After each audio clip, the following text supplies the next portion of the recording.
And this is organic from garden.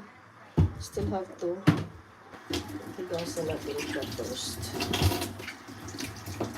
Na-premature ang aking mga na-premature. Hello, Mayo, hello. So this is a bitter gourd, a lot, organic. And the seeds need to sun-dry for the next season, for spring. And then plant. Ayan. That's it. So this is what I do every summer and spring and autumn and winter. So this is from my garden, organic gumachi.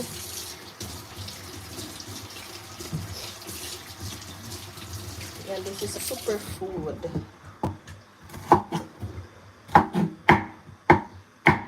Who's this? Maring! Hello, Maring! Nanalo ka kanina yung congratulations. So, Maring, kailangan ko siyang lihukon. Kaya tingnan mo, Maring, nag-yellow ng ibang mga ampalaya ko. Fresh to na harvest 2 days ago. And pinabayaan ko maging mag-yellow. Ang dami ko kasi tinabang. So, kailangan mo nang isa lang alang. Isa lang alang. So, now, green grass of hope. So, now, ito ang ating ampalaya na green. So, who's this? Gisensi. Hello, my friend. Yes, I'm gonna visit your house soon after. So, I need to remove the seeds for the next season. Yan, kailangan natin siguro is bone. So, be careful to cut. Napaka-sharp ang ating chilyo. So, ito na lang siya. Hinay-hinayon kay mabuak ang seeds. So, ang technique nito, guys, ang seeds di ni mo buakon. Or else, di na matubo. So, mo dyan anaon. Alalayan. See? And so, the seeds will not broken. Hindi siya hindi siya maduk, guys. Ang ating mga seeds. The seeds is important. Hindi lang itong vegetables na to. As well as the seeds. Ang dami nito. Hindi ko bilang how many. I think it's a lot. Ayan. Ganun lang. Not totally open. Because masira nga. Sabi ko.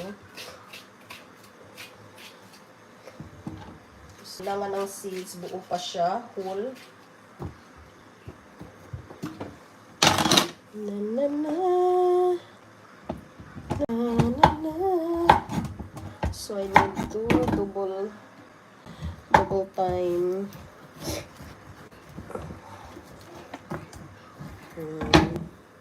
Hindi mo siya ilahos, guys, or else lagoto pa man.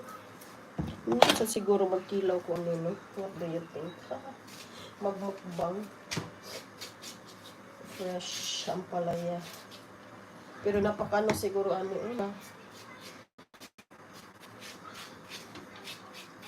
but vitamins, maybe tomorrow magmukbang ko. Mukbangers. Yan. Di mo buakon totally. Di mo siyang hinay-nayon. Need to be careful. Because the seeds is important. The seeds. That's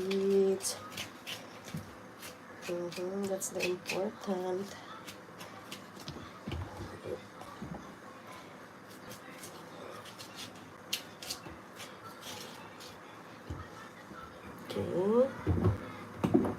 Two more.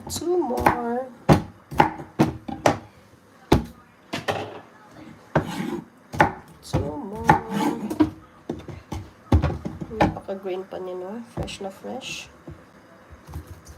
4 million viewers. Shout out. Best regards from Europe, Croatia, guys. So this is a bitter gourd from my garden. So I need to slice and put on frozen cheese freezer for